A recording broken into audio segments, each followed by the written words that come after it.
Halo, assalamualaikum warahmatullahi wabarakatuh. Kembali lagi di channel Prima Crypto. Oke, buat kalian yang baru datang di channel Prima Crypto, silahkan bantu subscribe channel Prima Crypto karena subscribe itu gratis, dan nyalakan loncengnya agar kalian bisa mendapatkan notifikasi video terbaru dari saya setiap harinya.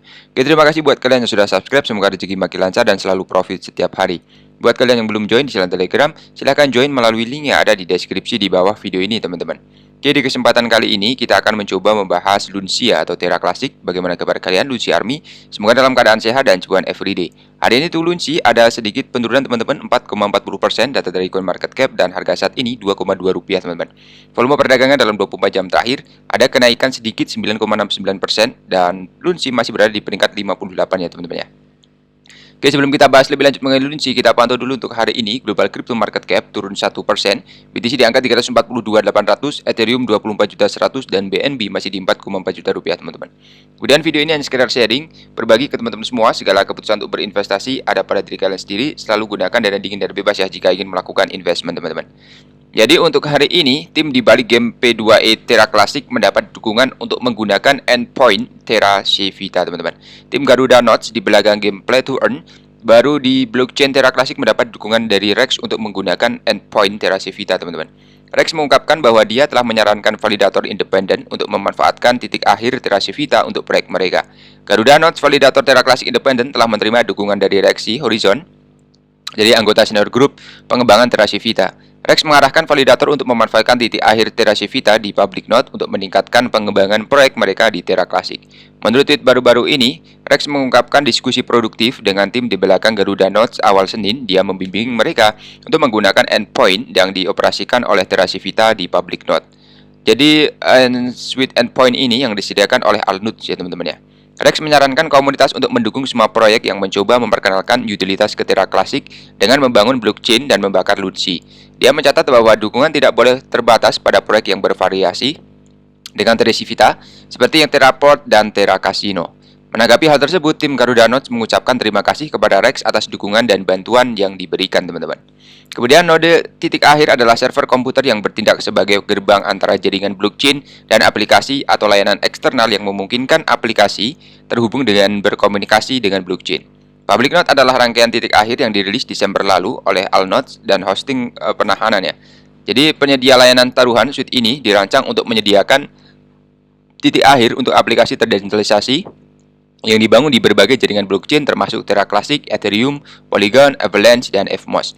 Seperti yang diamati pada platform node publik resmi, semua dua node LCD di sini dioperasikan oleh Terra Civita ya, dan titik akhir ini akan memungkinkan Garuda Nodes untuk menghubungkan proyeknya ke jaringan Terra Classic. Seperti yang dilaporkan minggu lalu, Garuda Nodes telah mengungkapkan rencana untuk meluncurkan game Play to Earn baru di blockchain Terra Classic pada kuartal kedua tahun ini. Kemudian tim di belakang validator mengonfirmasi bahwa game tersebut diharapkan dapat memfasilitasi pembakaran Lunci on-chain, dan Terra Civita memuji upaya dalam menanggapi pengungkapan tersebut ya, teman-teman.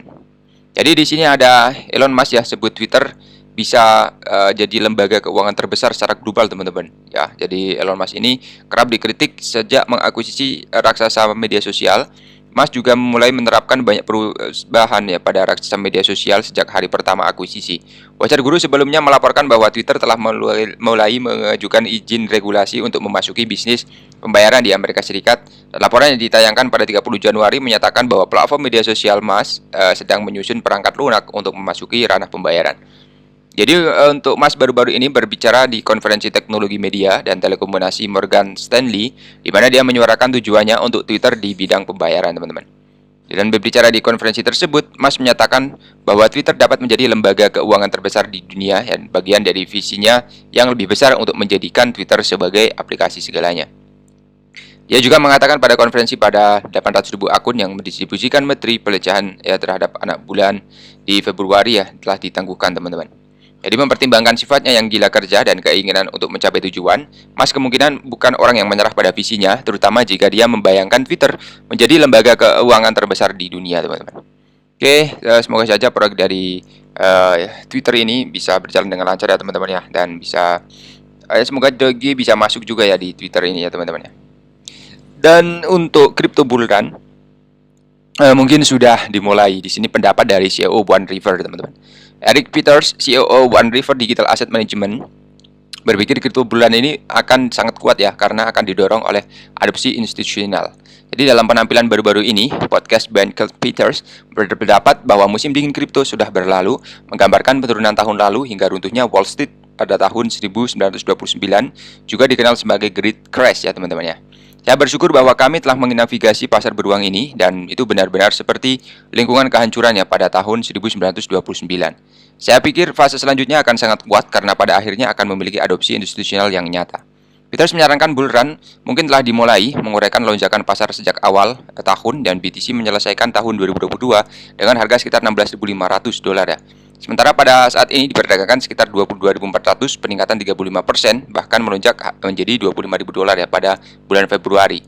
Jadi menurut orang Amerika, salah satu faktor yang saat ini menghentikan institusi untuk terjun ke ekosistem kripto adalah ketidakpastian peraturannya, dan begitu Amerika Serikat, Eropa, atau Kanada memberlakukan aturan yang tepat, modal institusional harus mengalir ke industri.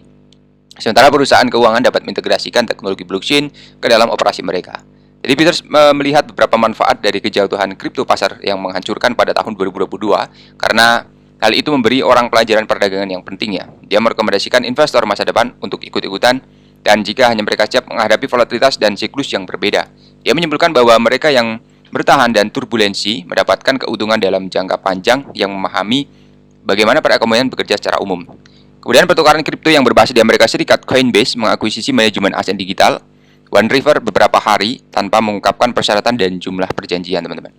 Kemudian Greg Tusar, kepala produk institusional Coinbase, mengatakan bahwa kesepakatan tersebut bertujuan untuk menarik lebih banyak modal dan ke dalam sektor ini karena One River berfokus pada pelanggan.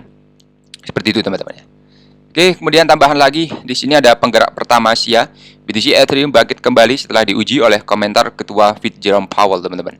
Jadi dalam komentar yang disiapkan di hadapan Komite Perbankan Senat Amerika Serikat, Ketua Fed Jerome Powell mengatakan bahwa inflasi tetap bermasalah dan BTC juga jatuh ya pada awalnya, tetapi kemudian pulih, teman-teman. Lalu untuk BTC dan Ethereum mulai pagi Asia dengan warna hijau tetapi kembali ke merah jika sedikit setelah Ketua Federal Reserve Jerome Powell mengatakan bahwa ekonomi berjalan lebih panas dari yang diharapkan dan Fed siap untuk meningkatkan laju kenaikan suku bunga. Aset digital terbesar di dunia dimulai pada hari perdagangan di 22.249, turun 1,1% dalam 1 jam terakhir. Sementara Ethereum diperdagangkan di 1.968, turun 0,4% di hari terakhir. Saya pikir akan ada dampak pada apapun yang dihargai atau diperdagangkan terhadap dolar Amerika Serikat, kata CEO. Di sini untuk Fed menarik lebih banyak likuiditas ya dari pasar, dan itu menantang untuk aset beresiko, teman-teman. Ada analisis yang signifikan, ada penarik struktural yang bermakna di belakang Ethereum selama 12-18 bulan ke depan dengan peningkatan Shanghai dan banyak taruhan menjadi cair, teman-teman ya. Sementara Ethereum dan Ethereum atau infrastruktur misi-misi mungkin memiliki momen mereka. Jadi itulah masalah yang mengganggu kripto saat ini dengan aktivitas on-chain yang lebih rendah dan alamat yang baru lebih rendah, teman-teman. Semua ini membantu narasi konsolidasi katanya yang mengarah pada mata uang utama yang seperti Bitcoin dan Ethereum bekerja dengan baik ya, teman-teman ya.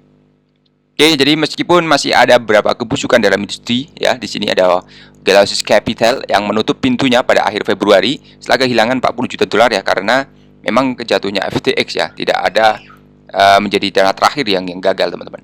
Jadi kripto ini sebenarnya bisa dikatakan ini ya, teman-teman ya, bagus ya untuk masa depan. Kemudian blockchain dan lain-lain itu memang bagus untuk sistemnya, tetapi ada yang menyalahgunakan ya. Salah satunya ada FTX ini, dan dia mencoreng nama baik dari kripto ya. Padahal sedang bagus-bagusnya akan ada kenaikan ya, tapi ya memang seperti itu ya, teman-teman ya.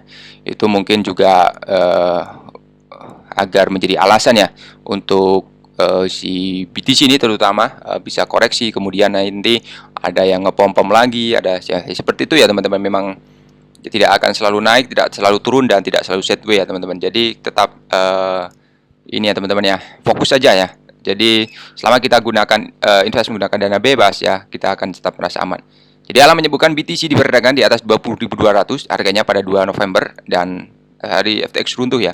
Ada banyak token yang masih merah, tetapi banyak yang telah membukukan keuntungan luar biasa dan agak tidak terduga dalam beberapa minggu terakhir. Jadi itu juga tidak tahu apakah Dana memiliki modal terah di FTX karena pengadilan tidak akan membuka segel daftar kreditur. Harga token liquid dan memantul kembali, tetapi modal yang tertahan di FTX akan menjadi lemah untuk Dana. Mengingat mungkin perlu waktu 1 dekade untuk pulih, teman-teman. Oke, jadi seperti itu saja untuk pembahasan kali ini. Buat teman-teman semua yang belum subscribe, silahkan bantu subscribe karena subscribe itu gratis dan nyalakan loncengnya agar kalian bisa dapat notifikasi video terbaru dari saya setiap hari. Terima kasih sudah menonton video ini. Share jika bermanfaat, teman-teman. Sampai jumpa di video selanjutnya. Wassalamualaikum warahmatullahi wabarakatuh.